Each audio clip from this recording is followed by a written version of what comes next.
Okay, so impromptu speaking, some people need a definition. So it's speaking with very little preparation, off the cuff, on the fly, off the top of your head, organized improvising. This is not improv or improvisational theater. This is impromptu speaking. All right, there's a few differences. So be prepared to be tested on those differences. Here's a couple of the skills you're going to be getting from this lesson, from doing this unit. A couple cool things like self-confidence, learning how to think a little bit quicker. You'll gain a lot of courage. Typically, I think you gain the courage from the classroom setting. So if you're delivering the speech online, it may not be quite as beneficial for the courage sake, but for some people, it will still help them there. This will teach you to be clear and more specific. That's going to be one of the biggest grading deficiencies for some of you is you in your nervousness and in your mind do not give enough detail.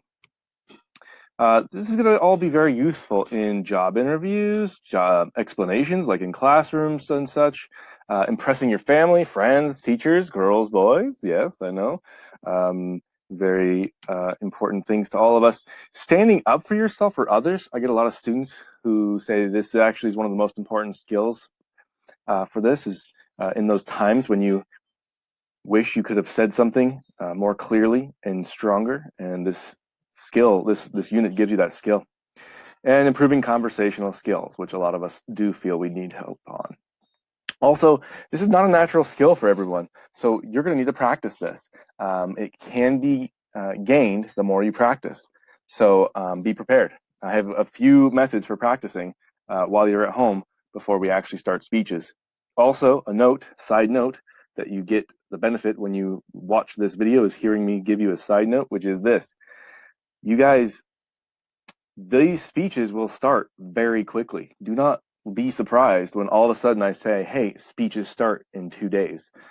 They're impromptu speeches, so that's what we're doing. All right, the impromptu speaking rules. Don't forget to write these down. These would be the kind of things I will quiz you on to make sure you're paying attention and watching these videos and learning something. So first of all, this speech, you get 60 seconds to prepare. Okay, so usually we have a timer who will say, that's time, and I might still set that up this way, but here we go. So 60 seconds. You do need to speak on the topic for at least 2 to 4 minutes. If you are the type that wants full credit and full points, then you need to speak for between 3 and 4 minutes. So you need to land somewhere in that 3 to 4 minute window. It's really not that hard if you're paying attention to the time. However, if you're like, oh, I'll just stall and delay and be silent and not say anything until I hit that 3 minute mark, sure, that's one strategy, but then isn't your delivery and your detail greatly suffering? So do consider that when you're practicing. A timer will give you signals. This is traditionally for the in-class scenario.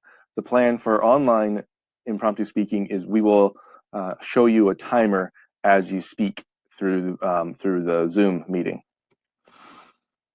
You have to structure your speech in the outline format.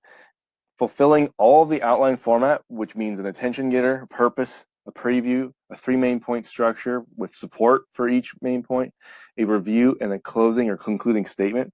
That is the required structure, and we will sort of be assessing you on that stuff. Let's see. Delivery is going to be much more casual. Just speak clearly, and a more conversational delivery is what's required here. This should sound more than any other speech so far, just like a conversation. You don't want to speak with too many likes and uhs because those are very distracting, but you do want to give clear communication with just more like a story in the hall with your friends. And then really difficult and important for this is giving specific examples and details. The stories that you have in your life and that you know from other people's lives and from books and movies, those are the easiest things to be detailed about. But just always, keep it school appropriate and tell stories. Okay, so write those rules down, take a pause, write them down. I'm moving on. We're not going to watch the next two. These would be more for in-class scenarios. Next up, the speaking tips, the impromptu speaking tips. Writing these down and knowing these will improve your speaking and your score for this. So impromptu is about what you know, you guys. You have hobbies, interests. You've even learned a thing or two in school, believe it or not. And you get to talk about any of that. You just have to connect the dots for the audience. We're not going to watch this video. So feel free to take this wherever you want to take it. Just show us how you got there. Give us the link to the topic. So let's say that I get a random word like bananas, and all of a sudden I'm telling you a story about how my travels in Asia. You may think, what on earth does this have to do with bananas? But I have a link. I could tell you the story about how I got certified to scuba dive in a little tiny village town in Thailand. But the connection eventually in my story would be um, when I would go shopping, I bought bananas. And if any of you have ever been to Asia, they have very different bananas. First of all, they still have seeds in them. I don't know if you understand that the bananas we have been bred to be sweeter and not have seeds. So blah, blah, blah. The long story short is I took the topic and I found a more interesting story to talk about, which would be my certification to scuba dive while in Thailand. Next up, intrapersonal communication during this entire unit is the best practice. You should be journaling. The moment you've read this today, start it. Don't hesitate. I don't care if you write it down on a sticky note. I don't care if you write it down on a computer page. It's best to handwrite journal entries, but it doesn't really matter. If you keep it super private, you talk about whatever you want. It's your journal. But the more you are intrapersonally communicating about your happinesses, your disappointments, your people that bother you, the people who you love.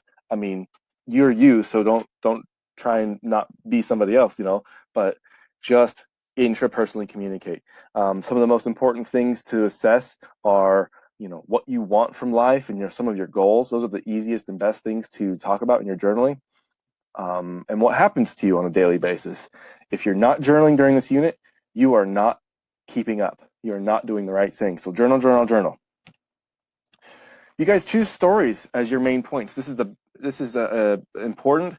If you practice telling those stories, favorite little stories, a time you got hurt, an adventure you went on with a friend one time you made a big mistake and you had a big accident, or you got in a lot of trouble, some sort of mishap.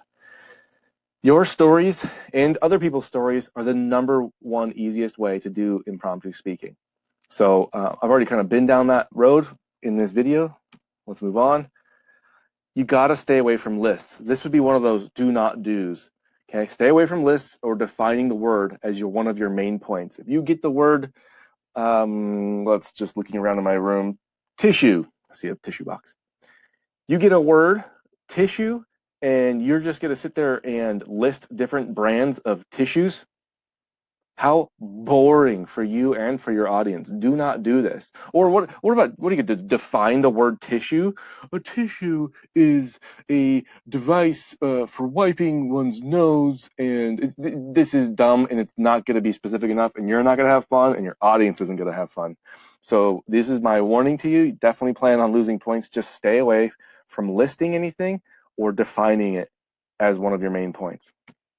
Okay. This is probably the most important part, so gear up. You have two prep objectives when you are preparing to impromptu speak. You're going to get your word, and your 60 minutes is going to start. Your very first prep objective is decide your three distinct main points. Once you have three main points, the speech writes itself. Okay? You have a purpose statement. It's simply the word. Today, I'm going to be telling you about the word tissue. And then you have the first I'll be telling you about. See how the preview naturally happens the moment you have three main points? So get your three main points down. You guys, in class, we would write these down on a note card. Well, guess what? You're at home during this lesson, so you can just write these on a piece of paper. No big deal. Okay? Write down. You don't write down sentences. You just write down a couple quick words that would remind you of what you were going to talk about. Like the time you were so sick that that you had to stay home for like the whole second half of a school year or something like that. I don't know what your stories are, but the point is you could easily connect being sick to tissues, and now you have yourself a link, which is what was talked about over here. Okay, and the second prep objective, the only other thing you have to think of in your minute worth of prep is an attention getter. You guys, saying something is better than nothing. Okay, you've got to say something as attention getter. You can do a quick little performance. You could like, I don't know, we've been talking about tissues. You can get up there and sneeze like 3 or 4 times and go, whew, I've got some terrible allergies. And then you say, today, I'm gonna be talking about the word tissue. Yeah, it's cheese. I know it's cheese, but it doesn't matter because it's way better than just walking up and going, I'm gonna talk about tissues. It's starting too quickly. So try not to do that. The more creative you get, of course, there's more points for that. If you walk up and ask a question or do one of the like really boring things, which is like, have you ever wondered what a tissue is? Well, yeah, that's definitely not worth as many points. Okay, so write those prep objectives down, and it's doing drills on these two things is how we're going to prepare you in class for impromptu speaking. So be prepared to do main point drills and attention getter drills. Okay, coming up with that stuff on the fly. All right. The next step is to do a personal inventory of knowledge. We're going to do this in class, so you can stop the video now. You finish taking your notes, and now for today, go and journal. There's no other thing for you to do right now but write down about your day, write down about your life, maybe balance it with things that are making you happy and enjoying, and then also you can talk about things that are making you mad and things that really you dislike. It's up to you, but you've got to journal. Make a time limit. Just do it for 5 to 10 minutes, and definitely writing it down helps. You can't just sit there and think. That's not the same as journaling. Okay, put your thoughts on paper. I'll see you guys at the next class period where we will do basically preparation drills by doing a personal inventory of knowledge. Goodbye.